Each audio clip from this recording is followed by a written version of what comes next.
Bring in show music, please. Hi, I'm CNBC producer Katie Kramer. Today on Squawk Pod. The top contender for Fed chair, we think, Kevin Hassett, the sitting National Economic Council director. The president doesn't have a tough choice. He's got a guaranteed good choice. And if I happen to be that choice, I'll be pleased to help him serve. Another job on the table? Netflix's takeover of Warner Brothers Discovery's streaming assets. It's a deal getting attention in the White House. I think that may very well be the first time I've ever heard the President of the United States saying that they were going to weigh in personally on a transaction. But former MTV president Michael Wolff is looking at Netflix, but zooming out at the entire media landscape. The facts here are that the company that is quickly becoming the monopoly is YouTube. Plus, the rest of today's news, Elon versus the EU, and a new org chart at Berkshire Hathaway when Warren Buffett steps down after 60 years running the company. All of these changes are taking place, of course, as Warren Buffett gets ready to hand over the CEO job to Greg Abel. It is Monday, December 8th, 2025. Squawk Pod begins right now. Stand Becky by in 3, 2, 1. Cue, please. Good morning, everybody, and welcome to Squawk Box right here on CNBC. We're live from the NASDAQ market site in Times Square. I'm Becky Quick along with Joe Kernen and Andrew Ross Sorkin, and here we go on a Monday morning. Meantime, President Trump saying he's going to be involved in the government's decision to okay Netflix's acquisition of Warner Brothers Discovery's movie studio and streaming service. The president making those comments to reporters at the Kennedy Center last night. And he said that he recently met with Netflix's co-CEO, Ted Sarandos, and flagged possible issues with the deal. Take a look at what he said. He came up, he was in the Oval Office last week. I have a lot of respect for him. He's a great person, but he's done one of the greatest jobs in the history of movies and other things. He's got a lot of interesting things happening aside from what you're talking about. But it is a big market share. There's no question about that. It could be a problem. Shares of Netflix and Warner Brothers Discovery this morning. Take a look. Netflix at $101. Warner Brothers at about $25.71.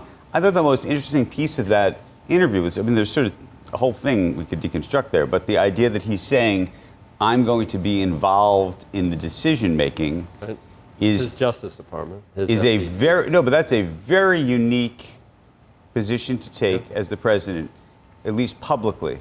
I was trying to think back. I think that may very well be the first time I've ever heard the President of the United States saying that they were going to weigh in personally on a transaction of any sort. Now, yes, it's always been a Justice Department that, and the lead of the Justice Department is somebody they appointed and all of that.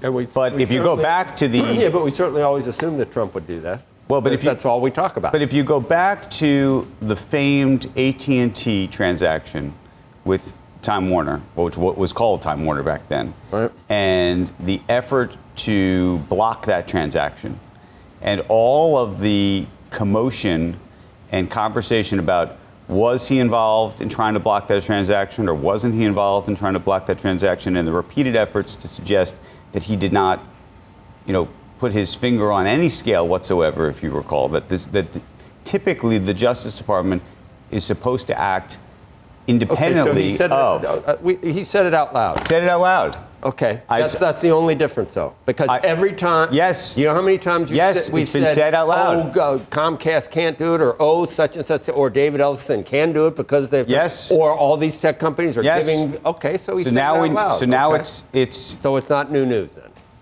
Well.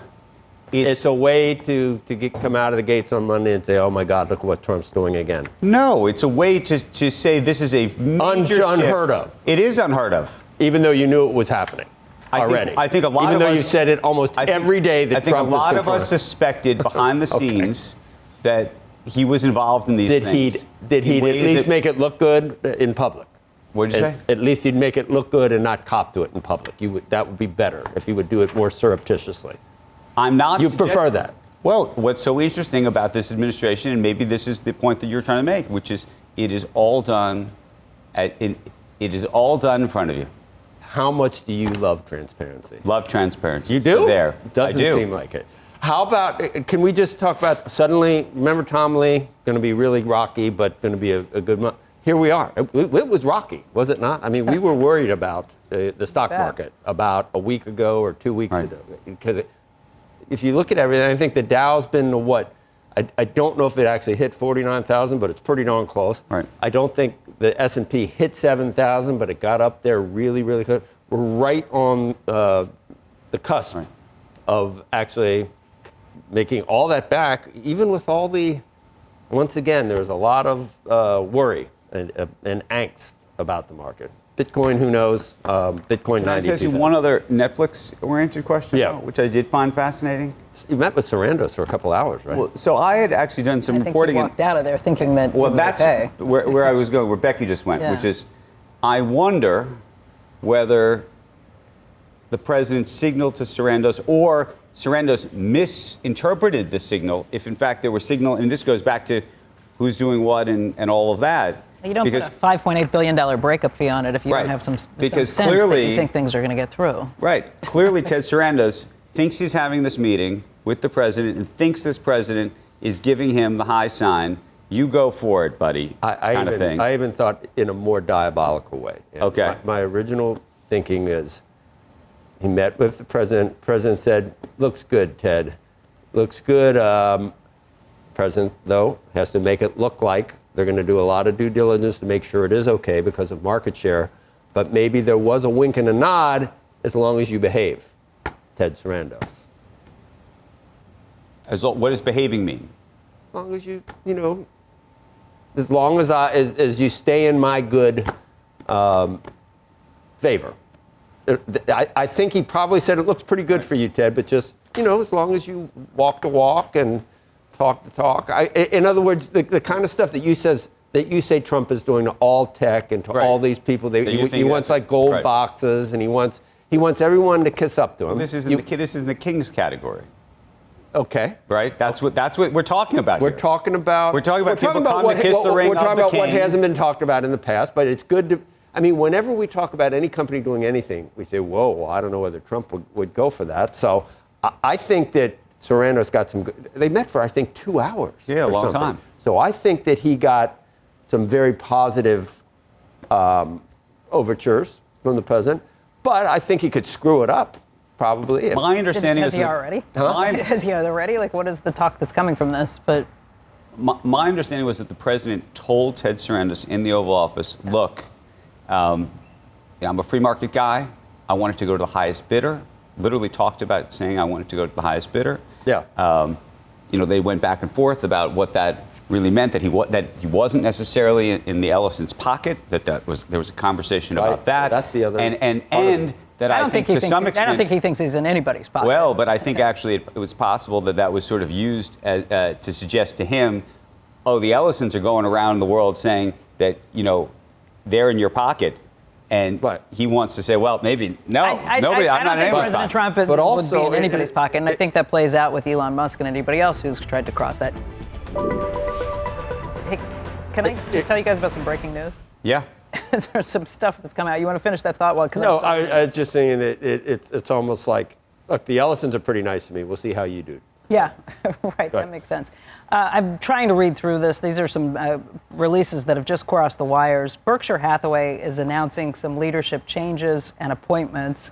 And this is happening less than a month from Greg Abel taking over the reins from Warren Buffett, who has been heading that company up for the last 60 years. In these changes that are coming, Adam Johnson, who is the CEO of NetJets, has been appointed to a new role. It's called the President of Consumer Products, Service, and Retailing Businesses of Berkshire Hathaway. He's going to continue as the CEO of NetJets, but he'll be expanding his role by taking up some additional responsibilities. He's been there for 3 decades at NetJets, including 10 years as the CEO. And Greg Abel says that Adam is an accomplished leader with a proven ability to deliver long-term shareholder value. Also, Todd Combs is leaving Berkshire Hathaway. He, of course, has been running a big chunk of the money, something like $20 billion or more of the money at Berkshire Hathaway, and he's been the CEO of Geico for the last 6 years. Berkshire is saying that he's leaving and that he's resigned to accept a new and important and interesting job at J.P. Morgan. Was on the board of J.P. Morgan. He was on the board of J.P. Morgan. He's going to be stepping down from the board of J.P. Morgan to pick up this new role that I'll talk about in just a second. It's the head of the strategic investment group at the Security and Resilience Initiative that Jamie's been talking about, Jamie Dimon, for some time. We'll talk more about that in just a moment, but just get through the rest of the Berkshire changes. Nancy Pierce has been appointed the CEO of Geico effective immediately. She's been serving as the chief operating officer at Geico, and she joined the company back in 1986. So Jane has some very nice things to say about her being practical, decisive, and focused on results. Mark Hamburg, who is Berkshire's chief financial officer, is going to be retiring from Berkshire Hathaway, but not for another year and a half. He'll be staying through June 1st of 2027. He's been with the company for 40 years, and Berkshire is saying they extend their gratitude to Mr. Hamburg for his exceptional leadership. Charles Chang is going to be succeeding him as Senior Vice President and Chief Financial Officer of Berkshire, and that's effective in June 1st of 2026. They'll work together for a transition period. There's a new general counsel who's coming in, Michael O'Sullivan, who is coming from Snap, but previously he had worked at Munger Tolles, which of course, Munger Tolles & Olson is Charlie Munger's old law firm and has been the legal firm for Berkshire for decades and decades. All of these changes are happening, and again, J.P. Morgan is just putting out this release on Todd Combs as well. He's going to be heading up the firm's efforts to make direct equity investments of an initial $10 billion as part of this $1.5 trillion initiative that J.P. Morgan has announced to address pressing needs in key sectors from critical minerals to frontier technologies. Jamie Dimon has talked an awful lot about how in this country we need to be more focused on things like the supply chain, things like defense, AI, critical minerals and mining issues, all of those things that we've heard an awful lot about from the Trump administration, just places that we found we no longer are able to kind of care for ourselves. Jamie Dimon has talked about, in the last 6 or 8 weeks, he's been talking about this. They put out a release, I think, in October, highlighting some of the things that they'd be doing here. The firm already has plans to loan $1 trillion over the next 10 years. They're hoping to bump that up by 50% to $1.5 trillion. And now Todd's going to be running this pretty key and critical the frontier? $10 billion. What do they mean by frontier? I think they mean frontier in terms of new... Frontier technologies. Right, okay. Like AI. Not frontier. It's not going out of the country. No, it's not like rolling out in the wagons, the covered wagons. No, but some of the frontier, like that's... there's top tier, there's... No, frontier technologies they're talking about, like AI. Developed countries, less developed companies, think of, yeah. No, this is things for in America, I think. Yeah. And by the way, the council that's heading all of this is going to be chaired by Jamie Dimon. It's got a pretty impressive group of people on the board of this. Jeff Bezos is going to be joining it.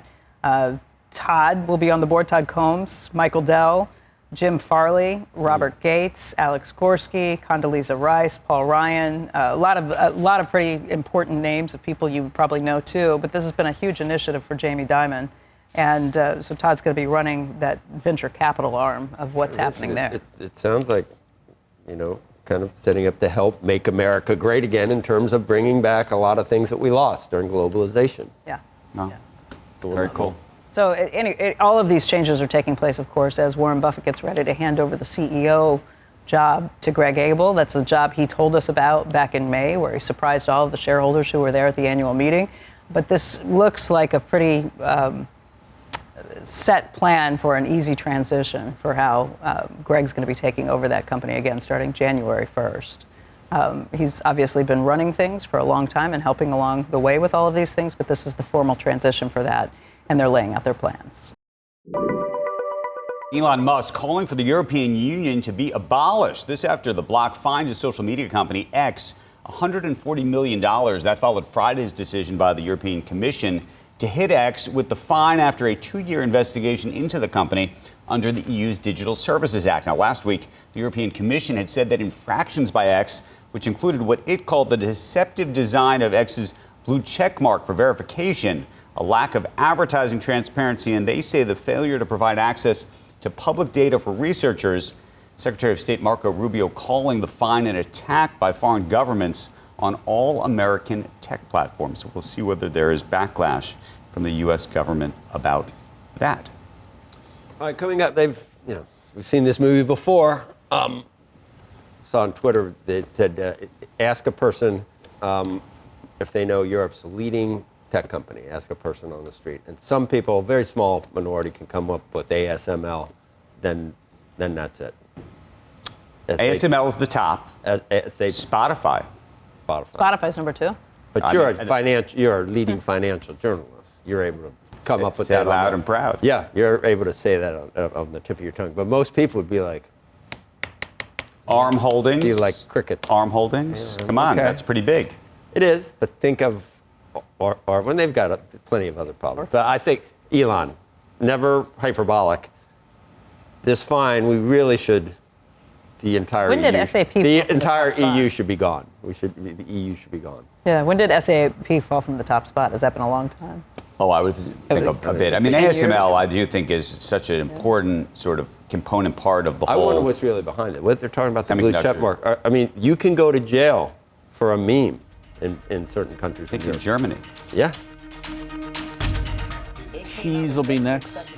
Coming up next on Squawk Pod, National Economic Council Director Kevin Hassett, shortlisted for next Fed chair, watching a meeting he is not a part of but might be casting a shadow over. Is another interest rate to come? Chairman Powell has done a good job of herding the cats at the committee. If you look at the comments that different committee members were making just a few weeks ago, that it looked like they were very evenly split about whether they should cut or not. A big Squawk Box interview right after this.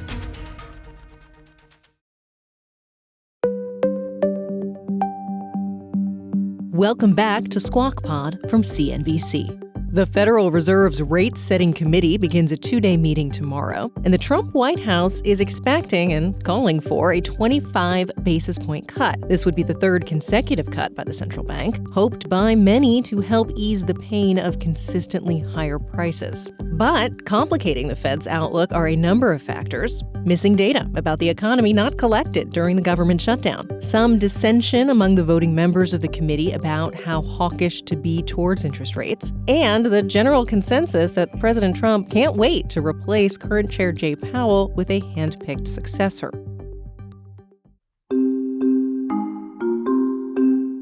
One man on the short list, White House National Economic Council Director Kevin Hassett. He was an advisor in the first Trump term, and if he got the Fed nod, would follow another colleague, former chairman of the Council of Economic Advisors, Stephen Miron, appointed by the president as a Fed governor earlier this year. Hassett looks like the man for the job. Wharton School professor and noted market watcher Jeremy Siegel joined our TV broadcast today and laid out the state of the candidates. I think in the 70s now as the probability of the next Fed chair, which Trump says he will announce at the beginning of the new year. He certainly has gained in prominence, and what he says is going to start moving the market much more than in the past. And Kevin Hassett himself joined Squawk Box. Joe Kernen takes things from here. Joining us now, the aforementioned White House National Economic Council Director, Kevin Hassett, who's, I don't know, it's growing. He's growing in size. And I think I need to call you Mr. Director now, just the anticipation of maybe even greater things for you in the future. That's all you got. You're at 78% now on some of the things. So we're going to have a wide-ranging talk, Kevin, because it all. Oh, I just said I was going to call you Mr. Director, and then I called you Kevin. But you think about 3% inflation, affordability, should the Fed be cutting? I think Myron would like even more than 25 basis point cut. We might have dissension on both sides. What do you think the Fed should be doing right now? Doing more than 25, or should it be a dovish cut instead of what people are predicting? People are predicting a hawkish cut, where they jawbone that maybe this is it. Well, it looks to me like Chairman Powell has done a good job of herding the cats at the committee, that if you look at the comments that different committee members were making just a few weeks ago, that it looked like they were very evenly split about whether they should cut or not. And I think that Chairman Powell agrees with me on this one, that we should probably continue to get the rate down some, do so prudently with an eye on the data. And so I think that it's an example of you're managing a committee. The committee was really in diverse opinions before, and it looks like Chairman Powell has done a good job of getting people to circle around to futures markets the right answer. Well, how restrictive do you think the Fed is right now in terms of away from where it should be? How much would you, let's say you were in the job, what would you be looking forward to in addition to this cut and then next year? How many more? I hate to disappoint with the sort of counting of cuts, but I can say that what you need to do is watch the data. We've got a lot of missing data because of the government shutdowns. We're going to get really back-to-back jobs numbers pretty soon. And so, I think that the Fed chair's job is to watch the data and to adjust and to explain, why they're doing what they're doing. And so to say I'm going to do this over the next 6 months would be irresponsible, really. And I know you don't want me to be irresponsible. I mean, you do sometimes, but not right now. I do, and I'm not expecting to get a lot of answers about whether you are the president's pick or not. But when the president the betting markets went up to 80% after that meeting where you were standing there. I was watching. You were standing. You were standing there, and he said, "Yeah, we've got one in the room, a potential Fed." And I've done your face because I was kind of like. And I was just wondering, what were you thinking at the time? Wow, I got it, or wow, I'm embarrassed, or wow, I wish you wouldn't do this, or I'll just whatever the president wants to do, I'm okay with. What were you thinking when he said that? First, I support the president 100%, and he's very, very good at playing the drama of things. The thing I got to say, though, is people are talking about it. I think the markets kind of have it wrong about how the president has a tough choice. If you look at it, Chris Waller is one of the best monetary theorists of the last generation. He's got papers in places like the Journal of Economic Theory that were really the path-breaking papers that showed us how to model monetary policy. Mickey Bowman's the best regulator on earth. I talk to her all the time when I'm trying to think about what about this, what about that, what happened to SVB. And Kevin Warsh is about the most experienced Fed person that there is. He was there during the financial crisis before. So the point is that the president doesn't have a tough choice. He's got a guaranteed good choice. And if I happen to be that choice, I'll be pleased to help him serve.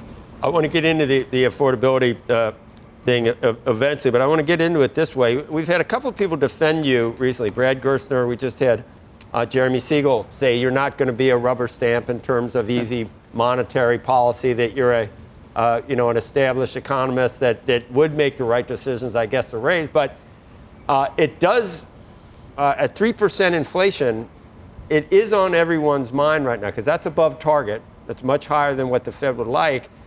And I want to talk about affordability because suddenly it's a buzzword. Look, 23% of these price increases happened under the Biden administration. Sure. Now, the president's been in for not even a year, but inflation is still too hot, and it's above where it was when he came in. So you would need to think about, as a Fed chief, whether cutting is the right move right now. And there's an article in the Journal today, advisors are urging the president to start acknowledging that people are hurting or that there's an affordability problem. And he's been saying it's kind of like a Democratic talking point that doesn't exist. How should you be handling this? Because the mainstream media is going to play it up. Sure. The buck stops with who's in the White House. And even if it was Biden's problem, the president's getting blamed. Right. Well, the way that in the end, with an eye on the horizon, that this problem gets fixed is that real wage growth goes up enough so that huge 23% hole that was dug by Joe Biden is a thing of the past because people have money in their pockets, enough money in their pockets to bring their real standard of living back up. The real standard of living in the U.S., the purchasing power of ordinary Americans has gone up by about $1,200 so far this year. If you look at the great data on Friday that said that real wages were up 2.5% over the last few months, that happens when you get positive supply in the economy, and that's what drives growth up and prices down. And so what you want to do is lock that kind of gain in where you're seeing real wages coming from positive supply shocks. And if you do that, then just as in the 90s when we had positive supply shocks from the computer and Alan Greenspan was willing to sort of let the economy run a little bit hotter, we have an opportunity with AI and all the productivity that we're seeing to do so again, but to do so with a great deal of caution as you watch the inflation numbers go by. Because the one thing we know is that inflation hurts everybody in the economy. And you saw that in the last election. I'm sure the last election was very much an inflation election. Right. Kevin, nobody likes inflation, and I think part of this administration's plan to try and get affordability, really within more affordability, I should say, out there, is to lower mortgage rates, right? Have car loans come down. Part of that is the Fed lowering those interest rates. We have seen the 10-year Treasury jump up. It's not a spike, but 4.14 versus 4. On the expectation even that when the Fed is going to cut rates again, we think, to see the 10-year move higher, just as it did when the Fed originally cut 100 basis points, it does raise questions about how much control the Fed has over the longer end of the bond market, what that means for things like mortgage rates that are set off of the 10-year. We had Ed Yardeni on this morning, and he said he thinks it may be that the bond market is concerned that inflation is not under control at this point. What do you think? Well, I think the bond market is still much improved from the beginning of the year. It's fluctuating around a little bit now. I think in part that could be related to the uncertainty over what the Fed was going to do and signal in this meeting. The bottom line is that if we get inflation down with positive growth, like happened in the 90s because of the positive supply shocks, then there's plenty of room for the 10-year to go down. But that's going to require discipline and keeping a close eye on things. But absolutely, when you see real wage growth over the last 3 months of about 2.5%, that's a sign of we're in the midst of a positive supply shock, and that's really good news both for equity markets and for bond markets.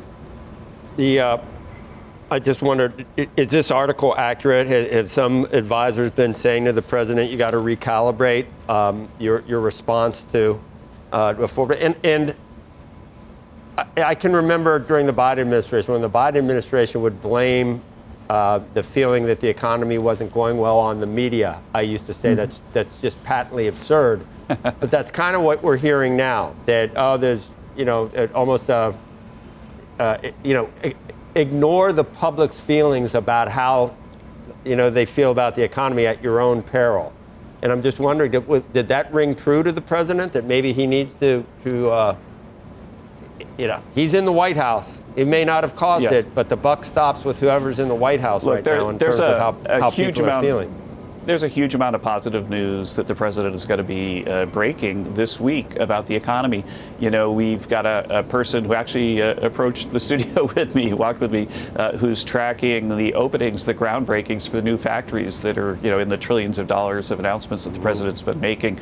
And we're up to almost 30 of those that actually the groundbreakings have happened. And so there's a lot of positive news that's positive for people's jobs, for people's incomes, and for inflation.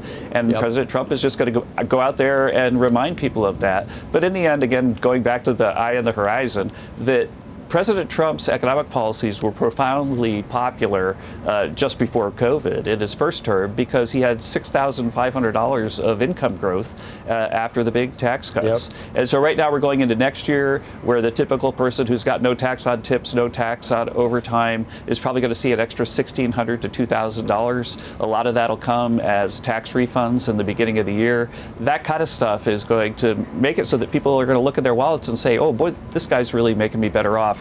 And in the end, that's more important than any poll. The final thing I got to say is that we did look at a lot of those sentiment, the softer indicators over the last few weeks, and we found a pattern that I'm sure you guys could find a chart that would show, which is that consumer sentiment it tends to crater when there's a government shutdown. And so we have sort of back-to-back 4% quarters coming in, and then we got the government shutdown and all the chaos related to that. And the sentiment indicators went down, but the hard indicators really didn't. And that's a pattern that we've seen over and over again. Kevin, the Democrats would say the shutdown was entirely about these subsidies, even though, that's what they picked to shut down the government over, obviously. But you can't talk about inflation if you don't talk about health care and rising costs that are across the board in health care. What do you think, not just Republicans, I don't know if it could ever be bipartisan, but what should the government be doing about these subsidies right now? Should there be, in good faith, bipartisan talks about extending these subsidies, or or not without guardrails? How do you think that's going to go? Because it all comes into the affordability discussion. Well, the president and Republicans, brought forward two big policies in the Big Beautiful Bill. One, about $50 billion to rural hospitals, and then about $30 billion for cost sharing to help the people who might be affected by these increases that were really a Democratic policy because of the expiration of the extra COVID subsidies. And so the cost sharing stuff was thrown out by the parliamentarian, but it shows that there's room for negotiation about something that could be good for people. I mean, we obviously want lower health care costs, but also we got to get the fundamentals down. And don't forget that for 2 years in a row under President Trump, we were able to get the consumer price index for drug prices to go negative for the first time since World War II because all of the hard work we did working with drug companies to make drugs cheaper for Americans. And you've seen how much hard work we're doing again on that. And I would expect that we're going to see another third year of a negative CPI because of that. And so we got to get the fundamentals right. And I'm going to see Senator Thune in the White House today. I'm sure there'll be some discussion about how we go forward with the health care debate up there on the Hill between now and Christmas. Some other things are on President Trump's mind this morning. Kevin, just posting on Truth Social, there must be only one rule book if we're going to continue to lead in AI. We're beating all countries at this point in the race, but that won't last long if we're going to have 50 states, many of them bad actors, involved in rules and the approval process. There can be no doubt about this. AI will be destroyed in its infancy. I will be doing a one rule executive order this week, and you can't expect a company to get 50 approvals every time they want to do something. That will never work. Any comments on that, Mr. Director? I've seen a draft of what the president's talking about. It's been a top priority for him to make sure that we win the AI race, and I think that the order that he's promising to sign this week, I guess he's reviewed something close to a final over the weekend, is something that's going to really help the AI companies understand what the rules of the game are. As you know, that there are some states that want to regulate these companies within an inch of their lives, and then when they make a misstep, fine the heck out of them, just so that the states that are going bankrupt because of their profligate governments can take some money from the AI companies and so on. And so that's a game that President Trump isn't going to allow people to play. And this executive order that he's promised to come out is going to make it clear that there's one set of rules for American companies in the U.S. Hey, Kevin, one other question we've been batting around the table this morning was the president said just yesterday that he was going to be part of making the decision about this Netflix transaction with Warner Brothers. And at least the comment that we were making in the past is that the president, this president and presidents prior, I believe have never at least publicly declared their involvement in these decisions. They've historically been left to the antitrust department with inside the Department of Justice. So how different is this, and how should we think about that? Well, I don't think it's just rare for presidents to have opinions about big society-changing mergers. But in the end, the Justice Department is going to study things like the Herfindahl Index, the concentration in this industry, the amount of competition that is reduced because of this big merger, and what the responses of all the other companies that are playing in this space might be. That's going to be something that goes on for quite a while. And I think the president is just very interested in making sure that there's a lot of analysis to make sure that we make the right choice.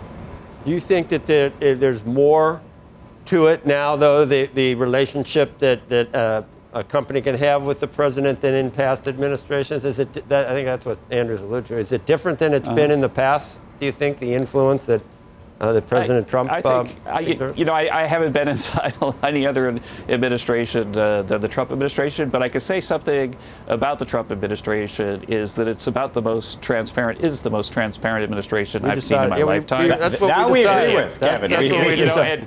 And so what the other guys were doing probably, is they weren't telling you. And so it's harder to sell. But Mr. Trump lets you know how he feels. And that really, really makes him a wonderful person to work for. I can remember when I came in to work for him the first day in 2017, he sort of patted me on the back and said, "Don't worry, a lot of people are going to be grumbling at you because you're coming out to the White House, and I got your back." And he's had my back the whole time, and I really respect him for that. All right, Kevin. Yeah. I think it's sometimes so transparent, people are like, Well, you can't believe what there's. No, I'm just kidding. Thanks for all your time today, Mr. Director. I don't know what we're going to be calling you, and Kevin, in the near Kevin. as long as we call you to dinner, you don't care what we call you. But Yeah, okay. All right. See you later. Thanks. Thanks a lot, Joe. Great to see you. Up next on Squawk Pod, former MTV president Michael Wolff weighs in on the media story we can't stop talking about: Netflix's winning bid for the film and TV assets of Warner Brothers Discovery. The bigger issue here is sports. You've got Amazon going very deep on sports. You've got YouTube going deep on sports. And at the same time, both Peacock and Paramount Plus have a lot of sports. And you know who doesn't is Warner. We'll be right back.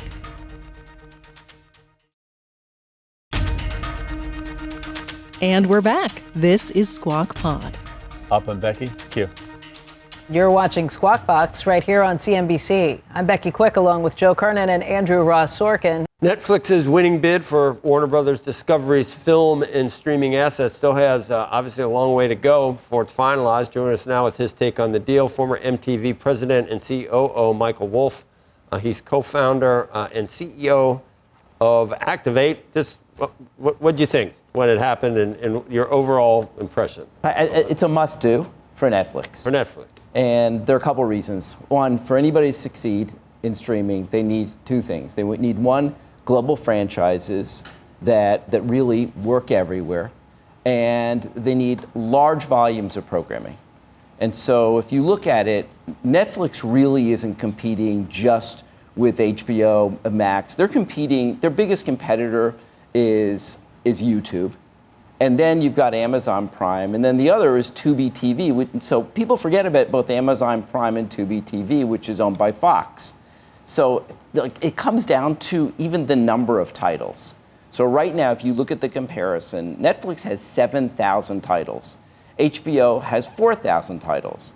Amazon Prime has 25,000, and Tubi has 70,000. So this market. They really, in a lot of ways, that they had to have this.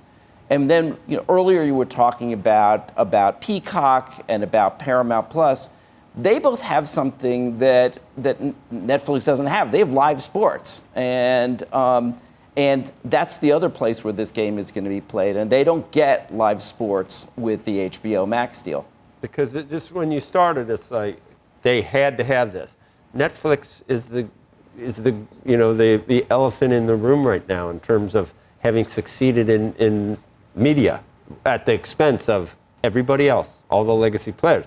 So I would have thought you would have said, if Netflix has to have it, how much did Comcast have to have it? How much did the other suitors need? They needed it even more than Netflix. Well, they needed it, but Netflix is the default, where most people start when they're looking at streaming. They start with Netflix. Right. When they look at where they're actually watching, they start with YouTube. In a lot of ways, YouTube is TV for a number of people. Some people said that this does nothing to help Netflix compete against YouTube, just buying a library of old boomer films. It does, because there are two different modalities in terms of viewing. If on YouTube, what you're watching is short. You're watching, in a lot of cases, under 3 to 4 minutes. And especially even less so now with YouTube Shorts. When you look at Netflix and HBO Max and Amazon Prime and Tubi, you're watching much longer form. You're watching hours, you're watching 2-hour movies. There's different viewing. Are they going to continue to put out the theatrical releases at the same pace that Warner Brothers has to this point? Because there's some people concerned about whether they'll really stick to that or not. It's not clear, but I can tell you one thing, which is all of the studios, the things that they're going out with big releases are really the top franchise films. And that's going to continue because they need that audience build, and they need the huge amount of advertising and promotion that comes around that. Otherwise, those films aren't as valuable when they're on a streaming service. What do you make of, we were talking earlier about this, if you are Paramount right now, or you're Comcast, or you name the other, Sony even, I mean, there's a couple players around. Do you try to do a deal quickly, maybe among yourselves, to try to draft off of this deal, meaning from a regulatory perspective, if there's two deals in front of the DOJ and you're starting to think about competition in that way, that's different than one deal and waiting effectively 18 months, 24 months, or whatever, however long you think it's going to take to then figure out how to pick apart the pieces later if you think that deal gets blocked. Do you see what I'm saying? Yeah, I think that the rationale will be less about getting approval, and it'll be much more about figuring out how they're going to put together a service that really can rival the new Netflix service, especially because it's going to take a while for this deal to clear. Right, no, but what I'm saying is either you sit around and you say to yourself, this deal is not going to make it, and we're going to spend all of our firepower, all of our energy to try to upend this transaction in Washington and pray that in 18 months this deal doesn't happen, in which case then you're a Paramount, you go back at it in some other way, or then Comcast has an opportunity, whatever. Or you say to yourself, the train has left the station, I'm letting the train go, and I'm going to actually just now deal with it, and I'm going to try to make my own deal. I think it's the latter. I think it's really around figuring out. You're not going to wait. I mean, there's the rationale for the deal. I mean, regardless of whether or not it's the whims of the president, you put that aside. The rationale for the deal from a market share perspective, it really isn't great. I brought the numbers. Here's the percentage of TV viewing. So you've got 46% of TV viewing is streaming. 12.9% is YouTube, 8% is Netflix, 4.8% Disney. Warner Brothers Discovery is 1.3%. But how are you? But but this is a question about definition. When you say TV, the TV market share, right? Some people say it should be eyeball market share in terms of time spent.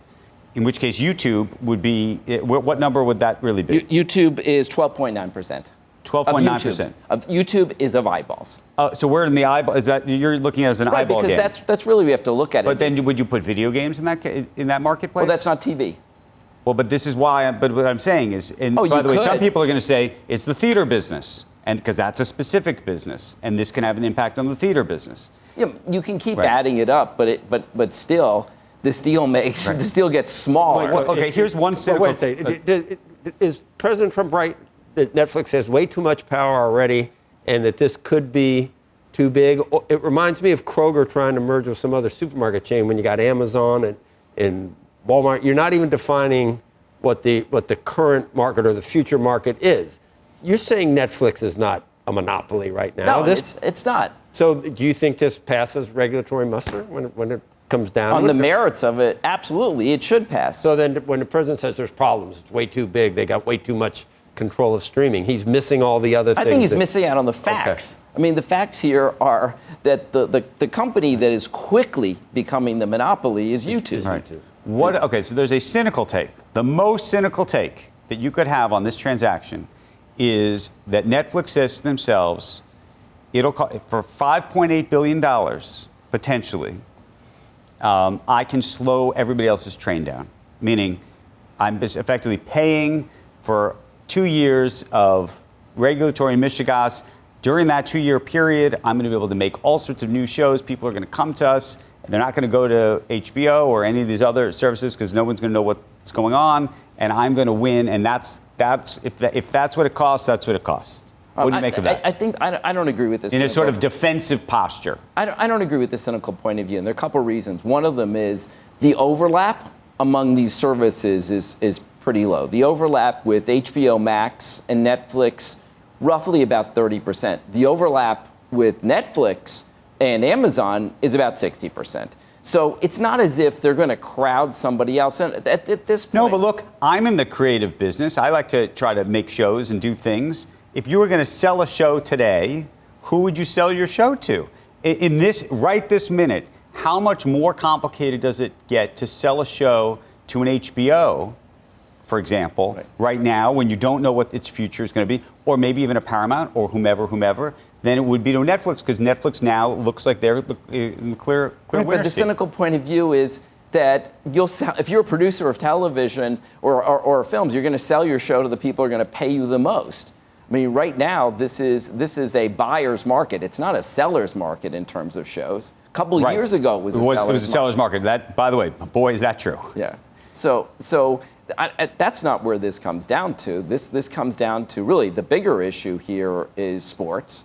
You've got Amazon going very deep on sports. You've got YouTube going deep on sports, and at the same time, both Peacock and Paramount Plus have a lot of sports. And you know who doesn't is Warner. Is Warner Brothers Discovery doesn't have any sports. Michael, thank you. That is Squawk Pod for today, this Monday. Thanks for starting your week with us. Squawk Box is hosted by Joe Kernen, Becky Quick, and Andrew Ross Sorkin. Tune in weekday mornings on CNBC at 6 Eastern to get the smartest takes and analysis from our TV show right into your ears. Please follow Squawk Pod wherever you get your podcasts. Have a great day. We'll meet you right back here tomorrow. We are clear. Thanks, guys.